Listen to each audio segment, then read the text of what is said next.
जय माता दी, जय मां कामाख्या। ओम ह्रीं दुम दुर्गाय नमः। ओम ह्रीं नमः। जो व्यक्ति इन दो मंत्रों को अपनी जिंदगी में उतार लेता हो, जो व्यक्ति इन दो मंत्रों को अपनी जिंदगी में उतार लेता हो, ओम ह्रीं नमः या ओम ह्रीं दुम दुर्गाय नमः, यानी अनवरत अनलिमिटेड हर सांस में इनको जप करे, तो उसे गुरु भी मिल जाएगा और मां भगवती भी मिल जाएगी। पूरी जिंदगी भर सबको भूल जाओ, केवल इन दो चीजों को याद रखो। और हिंदू सनातन धर्म के जो हमारे ग्रंथ हैं कि हमें कैसे चलना चाहिए इस जिंदगी को, इस भाव सागर की नाव को कैसे पार करेंगे, इसके लिए गीता जी बनाई है, रामायण जी बनाई है, महाभारत भी बनाया है, भागवत कथा बनाई है और पुराण बनाए हैं। उन सबका वो अध्ययन करे और उसके अनुसार चले और इन दो मंत्रों को जप करता रहे बस। तो उसकी ये भाव सागर संसार की नैया जो नाव है, ये बहुत आसानी से बिना कष्ट के धीरे धीरे भाव सागर तक पहुंच जाएगी। ओम ह्रीं नमः, ओम ह्रीं नमः, ओम ह्रीं नमः या और ओम ह्रीं दुम दुर्गाय नमः, ओम ह्रीं दुम दुर्गाय नमः। जिंदगी में जो कष्ट आएगा उस कष्ट को भी झेलने की शक्ति प्रदान हो जाएगी। तो मैं पुनः कहूंगा, सबसे पहले तो हमारे पुराणों का अध्ययन करना होगा उस मनुष्य को जो इन दो मंत्रों को अपनी जिंदगी में उतारना चाहता हो, हर सांस में उतारना चाहता हो। ओम ह्रीं नमः, ओम ह्रीं दुम दुर्गाय नमः, ओम ह्रीं दुम दुर्गाय नमः, ओम ह्रीं दुम दुर्गाय नमः। तो दुर्गा सप्तशती में एक कुंजी का स्त्रोत दिया गया है। जो थोड़ा बहुत भी धर्मी कर्मी मनुष्य है वो जानता है कि कुंजी का स्त्रोत क्या पावरफुल चीज है। यानी उस कुंजी का स्त्रोत से आप षट कर्म कर सकते हैं और शत्रुओं का नाश भी कर सकते हो। और इस कुंजी का स्त्रोत में ही 10 दैत्यों का वर्णन है जिनको मां भगवती ने संहार किया है। तो हम मां भगवती के दुर्गा सप्तशती पाठ में उन 10 दैत्यों के वध की कथा ही तो पढ़ते हैं।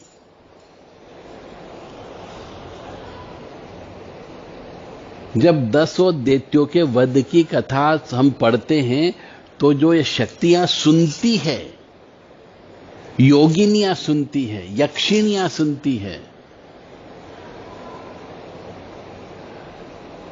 सप्तघत मातृका सुनती है, षोडश मातृका सुनती है,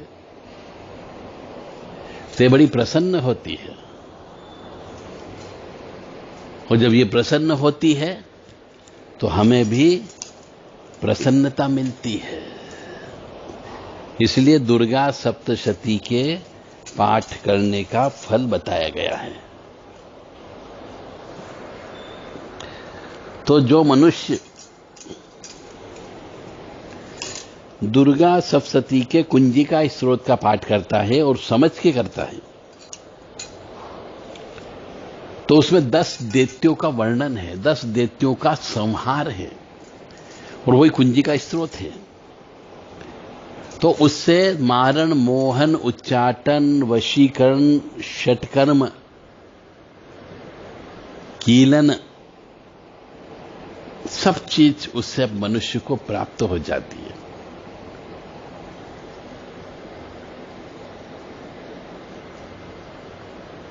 इसी प्रकार जब हम दुर्गा जी के कोई मंत्र, जैसे बीज मंत्र हैं, ओम ह्रीम दुम दुर्गाय नमः या ओम ह्रीम नमः, इन मंत्रों का जप करते हैं, पाठ करते हैं, तो हमें पहले इन 10 राक्षसों का वध करना पड़ेगा जो हमारे शरीर में भी विद्यमान है। तब जो मंत्र हम जप कर रहे हैं, ओम ह्रीम दुम दुर्गाय नमः या ओम ह्रीम नमः, इसका फल मिलना चालू हो जाएगा। अब आप कहेंगे इसे शरीर के अंदर कौन से 10 राक्षस हैं? तो पहला राक्षस होता है काम, क्रोध, लोभ, मोह, मद, मत्सर, ईर्ष्या, तृष्णा, राग और द्वेष।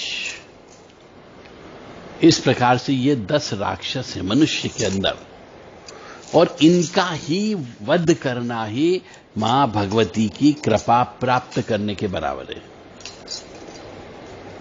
फिर आपको ये कुंजिका स्त्रोत या सप्तशती पढ़ने की आवश्यकता नहीं है। अब आप कहोगे साहब हम तो मनुष्य हैं, तो फिर आप मां भगवती की पूजा मत करो। आपको इसीलिए मां भगवती की पूजा का फल प्राप्त नहीं होता है, क्योंकि आपके शरीर के अंदर जो मां भगवती ने 10 राक्षसों का वध किया, आप उनमें से 1-2 राक्षस भी दूर नहीं कर पा रहे। चलो 10 के 10 मारो,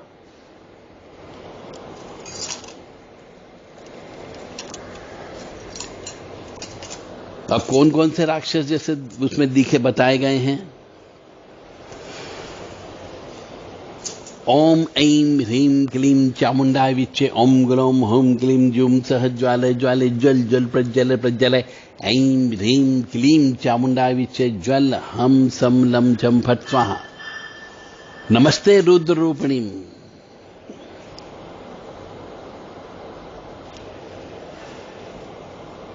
ये रौद्र रूप है उनका।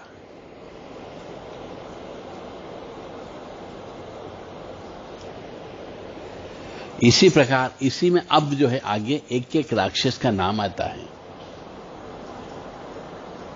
हम शम नम गम भम सम खम महाकाल भैरवाय नमः।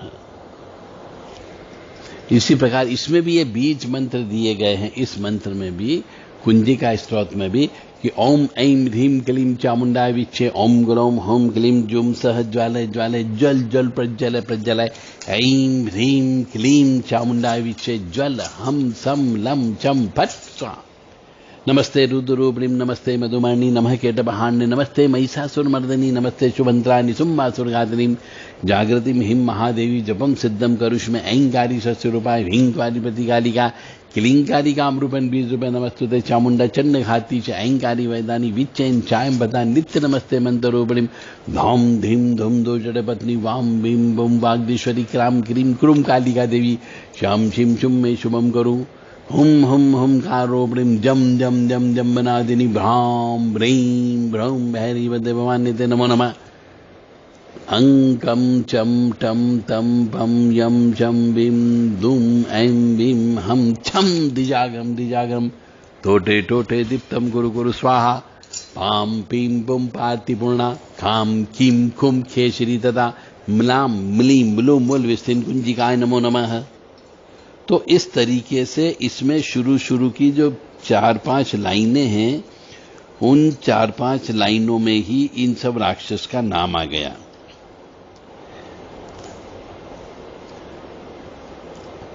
अब जब तक हम अपने शरीर के अंदर के इन राक्षसों का वध नहीं करेंगे, तब तक हमारे को दुर्गा महारानी की कृपा प्राप्त नहीं हो सकती। इसलिए फिर मनुष्य कहता साहब मैंने तो इतनी दुर्गा सप्तशती पढ़ ली, परंतु अपने आप को आपने चेंज नहीं किया, इसीलिए आपके ऊपर देवी मां की कृपा प्राप्त नहीं होती है। तो देवी मां की कृपा प्राप्त करना है तो आपको इन 10 राक्षसों का वध करना पड़ेगा।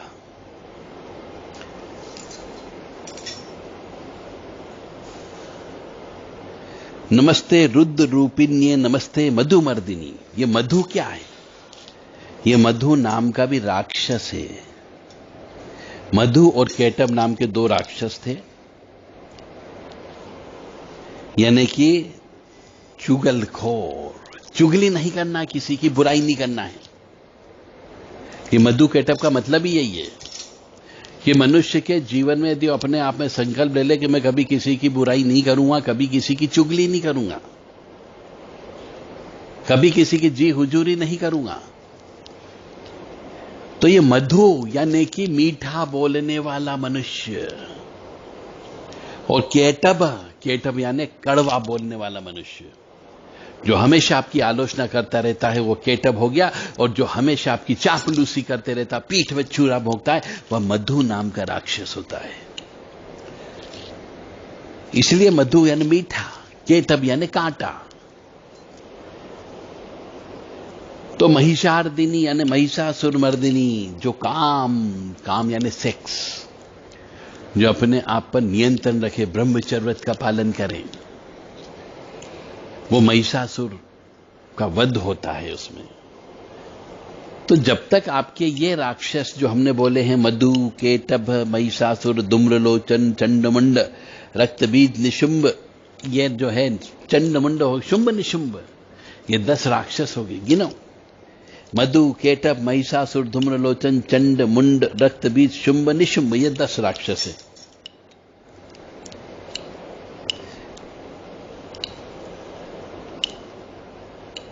तो इस प्रकार से हमें इन 10 राक्षसों का वध करेंगे, तभी मां भगवती की कृपा प्राप्त होगी। नमस्ते शुंभ हंत्रे च निशुंभासुर घातिनी। ये शुंभ हंत्रे का मतलब वही है।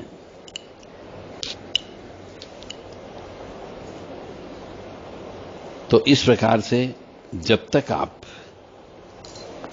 अपने शरीर के अंदर छुपे हुए 10 राक्षस, काम, क्रोध, लोभ, मोह, मद, मत्सर, ईर्ष्या, तृष्णा, राग, द्वेष, इनको खत्म नहीं करोगे, तब तक मां भगवती की कृपा प्राप्त नहीं होती है। इसीलिए हम बार बार कहते हैं कि रोजाना 1 घंटा 20 मिनट सुबह और 1 घंटा 20 मिनट शाम को जप करना है, भगवान का नाम लेना है, और वह भी दिन और रात के मिलन के समय पे लीजिए, ताकि आपके जीवन में सुख, समृद्धि, शांति आ सके। जय माता दी, जय मां कामाख्या। तो हम ये बताने जा रहे थे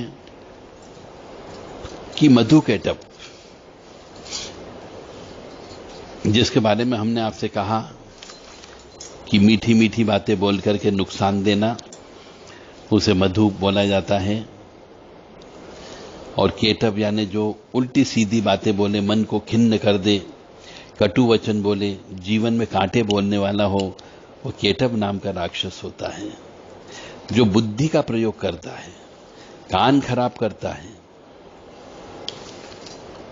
इसलिए इन राक्षसों का अंत करना पड़ता है। और जिसको हम कहते हैं महिषासुर और रक्तबीज, ये भी 2 राक्षस है और एक ही से उत्पन्न हुए हैं। तो इनका हमारे जीवन में पशु प्रवृत्ति होती है, उस पशु प्रवृत्ति को समाप्त करना, किसी के साथ में प्रेम मोहब्बत से बात करना, किसी से भी प्रेम करना। पशु प्रवृत्ति का मतलब हो गया कि हर किसी के साथ में सहवास नहीं करना, हर किसी के साथ रमण नहीं करना, ये पशु प्रवृत्ति है। इस पशु प्रवृत्ति का यानी कि कभी हम हिंसक हो जाते हैं तो हिंसा भी नहीं करना है, क्रोधी हो जाते हैं तो क्रोध भी नहीं करना है, तो ये पशुओं में जो अवगुण पाए जाते हैं वो अवगुण मनुष्य में भी रहते हैं। उन अवगुणों का नाश करना ही एक तरीके से महिषासुर का वध करना है। और तृष्णा, हमारी जो तृष्णा होती है उस तृष्णा को समाप्त करना भी रक्त बीज का वध है। कभी ये मैं सोचेंगे कि भैया मैं अच्छा कपड़ा पहनूं और उससे अच्छा कपड़ा पहनूं, छोटी कार आ जाए, फिर उससे बड़ी कार आ जाए, फिर उससे बड़ी कार आ जाए। पहले मैं छोटे फैन के अंदर रहता था, अब मैं बड़े फैन में रहूं, फिर कूलर आ जाए तो नहीं, कूलर में मजा नहीं आ रहा, मुझे एसी चाहिए। इसे बोलते हैं मृग तृष्णा। तो मनुष्य जब तक अपनी इस तृष्णा को समाप्त नहीं करेगा वो रक्त बीज का वध नहीं कर सकता। रक्त बीज का मतलब क्या था कि एक रक्त बीज नामक राक्षस था, उसको जब गर्दन काट दी जाती थी तो उसका रक्त की एक बूंद भी जमीन पर गिरती थी तो फिर वैसे ही दूसरा राक्षस पैदा हो जाता था। तो इसे तृष्णा कहा गया है। तो इस तरीके से पशु प्रवृत्ति, पाश्विक प्रवृत्ति पर अंकुश करना महिषासुर का वध है। और यह काम मां भगवती दुर्गा के जी करती है। तो ओम ह्रीम दुर्गाय नमः, ओम ह्रीम नमः, ये 2 मंत्र से आप अपने इन 10 राक्षसों का वध कर सकते हो और मां भगवती की कृपा भी प्राप्त कर सकते हो। धूम्रलोचन क्या है? ये धूम्रलोचन का मतलब है धुंधली दृष्टि, यानी हमने अपने जीवन का उद्देश्य ही नहीं बनाया। हम पैदा क्यों हो गए, और पैदा हो गए तो हमारा क्या उद्देश्य, हम क्यों जिंदगी में आए हैं? केवल इसीलिए आए कि हम दूसरे व्यक्तियों को नोच करके खाते रहें, परिवार के लिए, और परिवार वाले अपनों को गाली देते रहें दूसरों के लिए। हम अपने इस आत्मा को पाप के गर्त में डालते जाएं और उस पैसे को पत्नी और बच्चे भोगते जाएं। वो भी पापी बन जाए, तुम भी पापी बन जाओ। तो आपने अपने जीवन का उद्देश्य ही नहीं बनाया। तो पहले तो अपने जीवन का उद्देश्य बनाइए, और नहीं बनाया है तो आप अभी धूम्रलोचन की अवस्था में हो, तो धूम्रलोचन का भी वध करो जीवन का उद्देश्य सोच करके। यानी संकल्प लो कि मुझे उस स्थान तक पहुंचना है। मतलब किसी का गला काट करके नहीं, किसी की हत्या करके नहीं, किसी के पैर तोड़ के नहीं पहुंचना है। तो जीवन में कोई तो उद्देश्य बनाइए। तो जैसे ही आपने उद्देश्य बना लिया तो ये धूम्रलोचन नामक राक्षस का भी वध हो जाता है। धूम्रलोचन यानी धुआं, लोचन यानी नेत्र, आंखों के सामने धुआं आ जाना, वो धूम्रलोचन कहलाता है। यानी हमारी धुंधली दृष्टि हो जाती है। हम अपने आने का उद्देश्य जानकर हम धूम्रलोचन को भस्म कर सकते हैं। इसी प्रकार से चंडमुंड नामक राक्षस, चंडमुंड का यदि हम दूसरे रूप में अर्थ लेके चलते हैं तो एक प्रवृत्ति और निवृत्ति होती है। यानी कह सकते हैं हम काम और क्रोध, या कह सकते हैं बेमतलब का तर्क और वितर्क, बेमतलब का हिंसा करने वाला चंडमुंड कहलाता है। तो मनुष्य यदि इन चीजों को अपने जीवन से निकाल दे, काम क्रोध को निकाल दे, तर्क वितर्क को निकाल दे, मतलब हिंसा करने वाले को निकाल दे, तो चामुंडा प्रसन्न हो जाती है। बिना बात के उग्र हो जाना, बिना वजह क्रोध करना, बिना वजह हिंसा करना, इन चीजों का आपको मारना पड़ेगा हमेशा हमेशा के लिए। तो मां भगवती कहती है कि तुमने चंडमुंड का वध कर दिया। रक्त बीज का जैसे मैंने बताया है कि एक तृष्णा है, एक प्यास है, एक आकांक्षा है, एक इच्छा है, और यदि ये मनुष्य में उत्पन्न हो जाए तो कभी समाप्त नहीं होती है।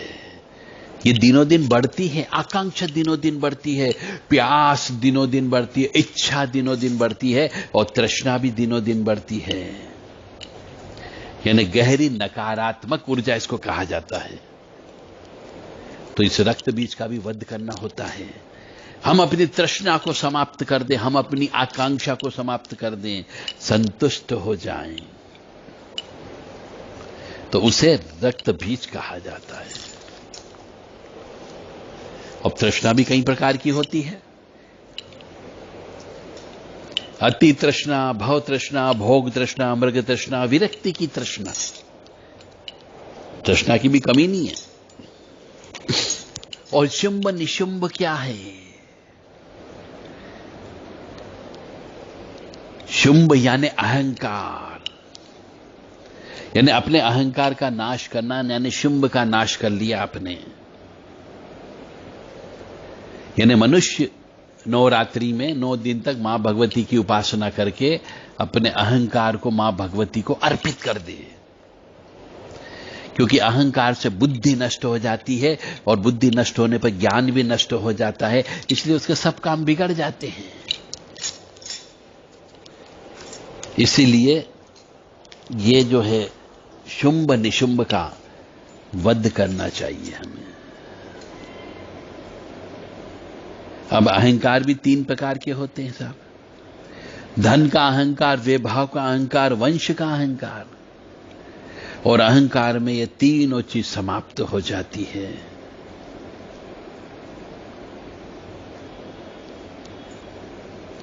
तो इस प्रकार से यह संदेश दुर्गा सप्तशती के माध्यम से दिया जाता है कि मनुष्य अपने 10 राक्षसों को अलग कर दे तो मां भगवती प्रकट हो जाती है, सामने आ जाती है।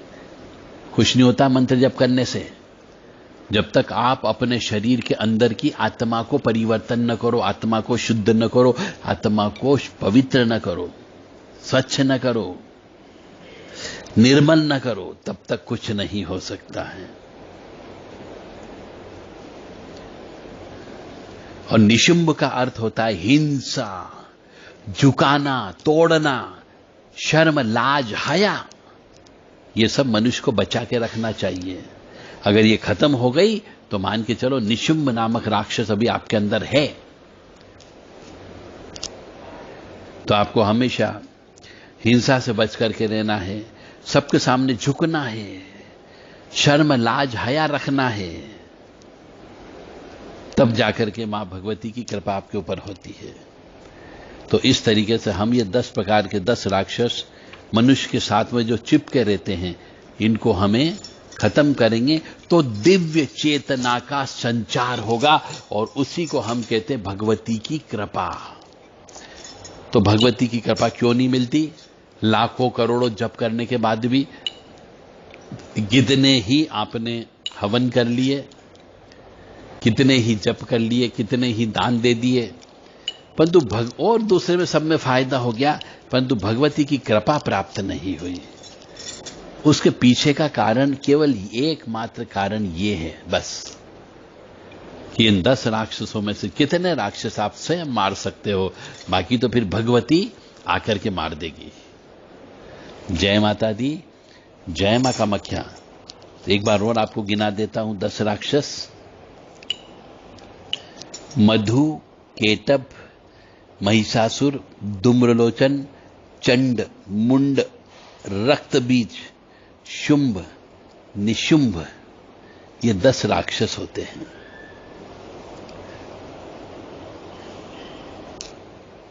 काम, क्रोध, लोभ, मोह, मद, मत्सर, ईर्ष्या, तृष्णा, राग, द्वेष, ये 10 है। बस इनका नाश कर लीजिए, भगवती की कृपा ऑटोमेटिक आपके पर आ जाएगी। कोई जप तप की आवश्यकता नहीं है, और नहीं कोई हवन पूजन अनुष्ठान की आवश्यकता है, और नहीं नव दुर्गा मनाने की जरूरत है। सब बस अपने इस शरीर के अंदर की आत्मा को इतना पवित्र कर लीजिए। जय मां। ओम दुर्गा दुर्गति शमनी, दुर्गापत्ति निवारणी, दुर्गम छेदनी, दुर्गसाधनी, दुर्गनाशिनी, दुर्गतोधारणी, दुर्ग नियंत्री, दुर्गमाभा, दुर्गम ज्ञानदा, दुर्गा दैत्य लोक दवानला, दुर्गमा दुर्गमा लोका, दुर्गमा स्वरूपिणी, दुर्गमार्पदा, दुर्गम विद्या, दुर्गमाशिदा, दुर्गम ज्ञान सस्ताना, दुर्गम अध्यानवासिनी, दुर्गमोहा, दुर्गमगा, दुर्गमा स्वरूपिणी, दुर्गमा सुसंत्री, दुर्गमायुद्धारणी, दुर्मांगी, दुर्मता, दुर्गम्या, दुर्मेश्वरी, दुर्ग भीमा, दुर्भामा, दुर्भा, दुदारिणी। ये दुर्गा मां के 32 नाम है। इसका भी पाठ करना चाहिए। जय मां।